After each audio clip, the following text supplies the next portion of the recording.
came out of retirement after watching She-Hulk. Thank you. So we start things out by seeing some guys who look like they belong in a comic book, and we're hearing a little kid tell us about these freakishly strong twins who ended up becoming sworn enemies. One is named Samaritan and the other's Nemesis. Creative. I wonder which one's the good guy and which one's the bad guy. Anyway, the twins had their house burnt by members of the village when they were young. They escaped, but their parents were left crispy in seconds. Delicious. Samaritan grew to become an advocate for justice, but Nemesis doesn't care about none of that. He wanted revenge on the entire world. But what did we all do? I know I never burnt nobody's house. Samaritan tried to get his brother to calm down, but that only made Nemesis get madder. He said, you know what? I'll destroy you too. So he created this hammer in which he poured all the hate in his heart into. Apparently, that's the only thing that can destroy Samaritan. How cheesy. Nemesis then went to the power plant to destroy everything and everybody, knowing that his good brother will pull up to save the world. And he did. Boom. A fight broke out. A really interesting comic book fight, might I add. Next thing we know, there's an explosion that causes a blackout in the entire city. And boom, both Samaritan and Nemesis have stopped living. Or so everyone thinks. Anyway, next thing we see is a little boy, Sam, watching some conspiracy theory video about Samaritan still being alive when his mom walks in on him asking him for some cash for the bus. He gives it to her and she leaves, but not before she gives the instruction everybody's mom gives. Take out the trash. So little Sam walks himself over to the bin, but he uses that opportunity to do some quick graffiti under the rain, because why not? I love a kid who's dedicated to his art. But while he's desecrating the sacred bin, some gray-bearded man approaches, so little Sam goes to hide. He watches the man though. The guy, Joe, drops something in the trash and picks something from there and then goes back to his place. Next morning in class, little Sam is drawing Samaritan in his book while the teacher is there. Not paying attention in class? Relatable. Except that I always got in trouble, but it seems like little Sam doesn't. While little Sam is in class, Joe, who works at the trash company, is taking something out of the trash again. Alright man, one more thing from the trash and we'll have to start calling you trash guy. You're on strike too. Back to Sam. He's back home now, the locks have been changed and there's an eviction notice on the door. Obviously little bro doesn't know about NFTs, cause why you an artist and still poor? But then again, I'm older than him and still haven't figured out what the heck an NFT is. Oh, and I'm still poor. Fair enough. Anyway, since little Sam is locked out, he sits on the stairs drawing comics and he sees Joe. He engages him in a short conversation and shortly after some guy comes and offers Sam an opportunity to make some money. I know where this is going. What's he gonna do? Say no? Of course he goes with him. So the two boys break into an abandoned house through the window and start breaking the walls. They get wires from the walls and next thing little Sam is pushing this big guy on a trolley. They arrive at this warehouse where they sell the wires for $40 each. While they're still there, a convoy of black cars pulls up and some three guys approach the boys with another business proposal. They need someone to go make a distraction somewhere. The big guy says he won't do it, but little Sam says, why not? Little bro is a hustler. I respect that. So they take Sam to a shop and ask him to distract the old man there. He goes in there with an Oscar-worthy performance, asking for help. Old man comes out to meet him, but when he finds out that it's hot sauce on his head, not blood, it's already too late. The three fellas had already taken the boxes they wanted, but as it turns out, those are actually not the boxes they want. The 6'9" looking guy tries to blame it on little Sam, but he stands his ground and they break into a little fight.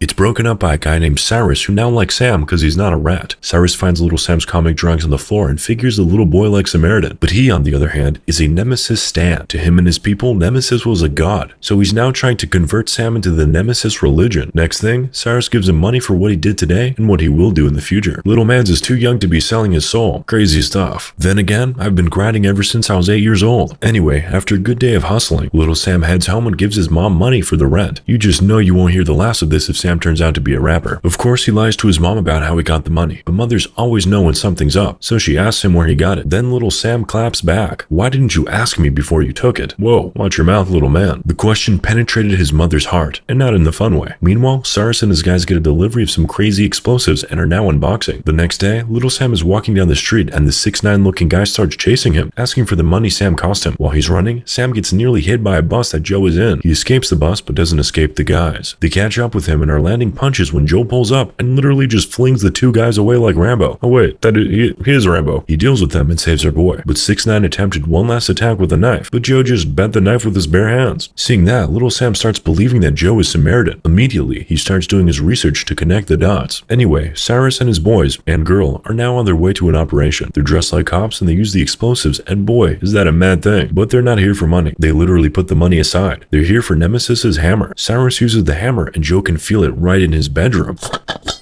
It seems little Sam is right after all. Joe really is Big Sam. Samaritan, that is. He goes to tell the guy from the conspiracy video that he found him, but of course he doesn't believe him. Can't blame him though. Apparently little Sam has come to him on numerous occasions telling him other guys were Samaritan. Sam tries to convince him it's different this time, so he buys Conspiracy Guy's book to show him how serious he is. Seeing the effort, he invites him over and you can tell Conspiracy Guy is obsessed with Big Sam. Albert is now telling him about the hammer and the entire story of Samaritan and Nemesis. His theory is that Nemesis has planned to lure Big Sam went haywire and his hatred ended up destroying him. Now it's Sam's turn to talk and he's telling Albert all about Joe. Then he showed him the knife Joe bent with his bare hands. Still not enough to convince Albert though. The man too has cultivated a very strong grip after many years of strenuous activities with that hand. So little Sam is back doing his research, which is basically watching Joe's every move through his window. Oh, I do that with my neighbors too. Oh wait, he actually goes a step further. He breaks into Joe's house through the window. Wait, no, I do that too. Guess you could say Big Guy gave him some valuable work experience. He gets in and he's in awe. Like, bro, come on. If you're going to be a criminal, be a focused one. Well, he gets himself together and looks in Joe's wardrobe where he finds some old newspaper articles about Samaritan. Oh, getting close, aren't we? Meanwhile, 6ix9ine and his boys are now following Joe, obviously trying to get back at him for the butt whooping they received earlier. They don't attack this time though. So Joe goes up to his house and finds the mess the world's worst burglar made after taking his scrapbook with him. Joe wastes no time slamming on little Sam's door to ask for his book back. He hands it over and while his mom is losing her mind, his apology is, "I'm sorry, I'm a fan." What a lad. Next day, the two meet outside and Sam was explaining that he actually wasn't going to keep the album. He just thought he was Samaritan. But Joe says Samaritan is Rip in Peace. Little Sam is still not convinced though. He asks Joe why then does he have that scrapbook, and he replies that he's just a fan like him. Anyway, the questions start getting to Joe, so he's grumbling and walking away. Little Sam then shouts, "You're a liar, I don't believe you." Just when Joe turned to reply, 6ix9ine's car gave my man a clean slide tackle. But don't worry, he's built different. He just has a few broken bones here and there. Nothing too serious. As it turns out, he doesn't even need a doctor. He's just twisting and turning and realigning all them bones. That's it. Little Sam's convinced that that's Big Sam right there. Joe goes upstairs and has the strangest shower ever. Honestly, surviving the accident didn't really convince me, but this shower right here, surely that's Samaritan. Anyway, he explains that when he's hurt, he overheats like he's a NVIDIA graphics card and needs to immediately cool down with a cold shower and freezing ice cream. If not, his heart will explode. Hold up, explode? And he's a twin? And he needs something that rhymes with tower? Whoa, conspiracy moment. Next thing, little Sam is telling Big Sam how he once saved his late dad. Later that night, Cyrus and his guys use that crazy explosive again, this time in the middle of the road. Then, Cyrus with Nemesis's hammer and mask is addressing everyone that is gathered. He's giving his "I have a dream" speech, but this one is looking more like a nightmare.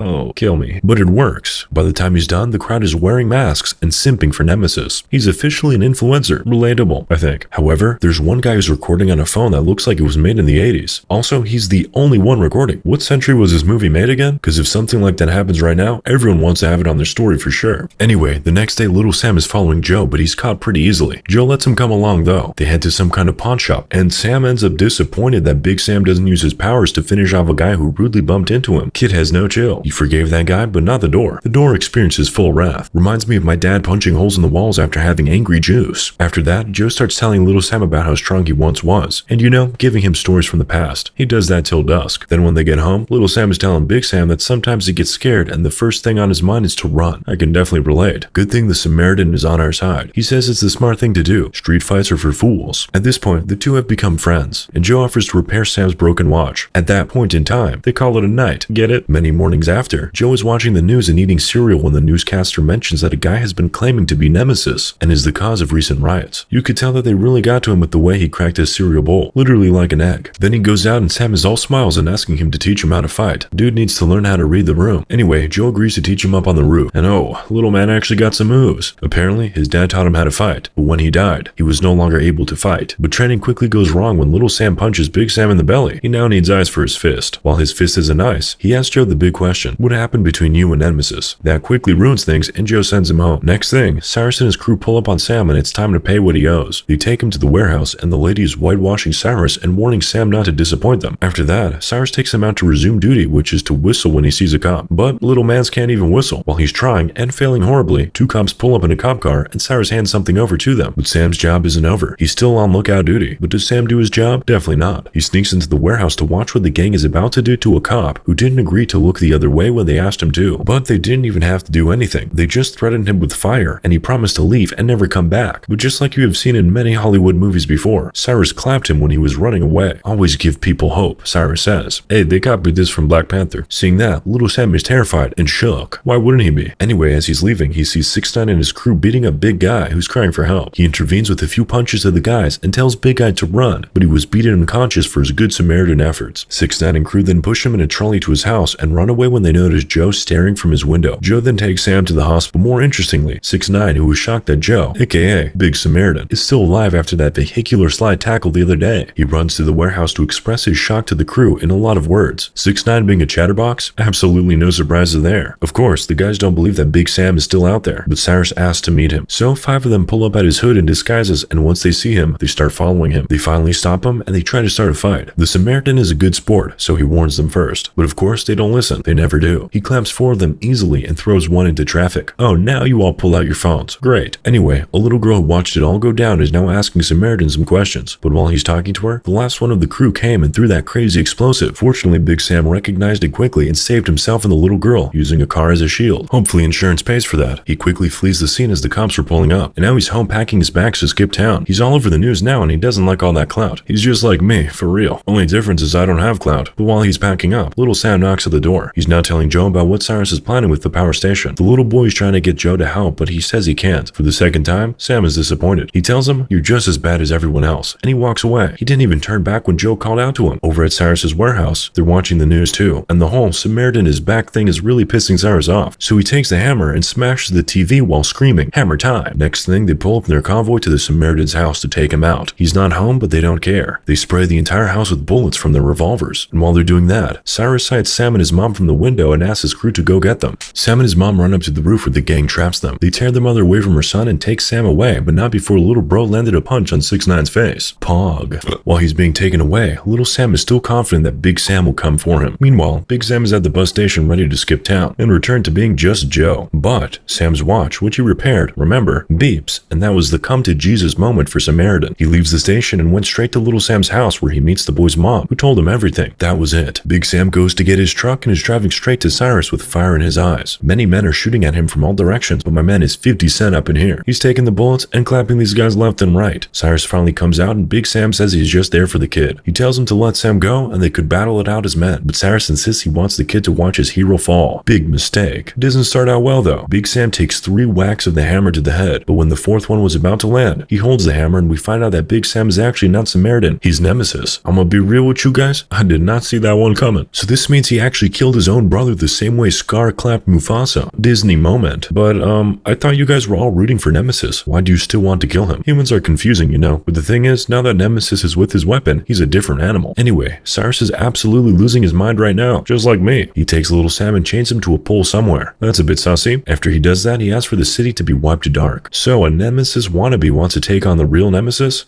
Sounds really brilliant if you ask me. At this point, Nemesis is running through walls. He seems a little tired, but a tired Nemesis is still clapping these beta males. Oh, and here comes my favorite part of the movie. He uses this guy's own explosive on him and tells him, wait for it, have a blast. Chills. That was truly one of the lines of all time. Anyway, little Sam is still chained in a room that is now burning, while his mom is all the way down looking for him. Nemesis comes to get him, and when he drops his hammer to go retrieve the little boy, Cyrus picks it up and starts beating him up again. At this point, Nemesis' heart is doing that thing where it feels like it's about to explode. He, however, gets back up to fight, but is very nearly thrown off the roof, hanging only by his fingertips. The same way I'm barely hanging on to happiness right now. Sorry, that was too real. Little Sam shakes himself free and tries to be a hero by hitting Cyrus on the back with a pole, but he's easily thrown to the floor. Nemesis then finds his vintage strength, wraps the hammer around Cyrus, picks him up, and throws him into the burning mess. All that took him back to the moment when he did something similar to his own brother. You know, the real Big Sam. After destroying everything and everybody, Nemesis needed Sam to burst a pipe for him to live. He then picks Sam up and literally flies into another building in a way Vin Diesel will be very proud of. Finally, Sam confronts Nemesis, telling him he can change and be a good guy now. But Nemesis basically tells him everybody is capable of good and evil. We all just have to choose. Then poof, he disappears, leaving Sam awestruck. Sam is then reunited with his mother, but he's something of a little celebrity now. Cameras and mics all in his face, and boy is he loving it. Meanwhile, Albert is somewhere in the background telling him he was right all along. Too late now, you clout chaser. Anyway, little Sam's watch beeps. He lifts his head and looks into the crowd, sees Joe, gives him a smile and a nod, and then walks away.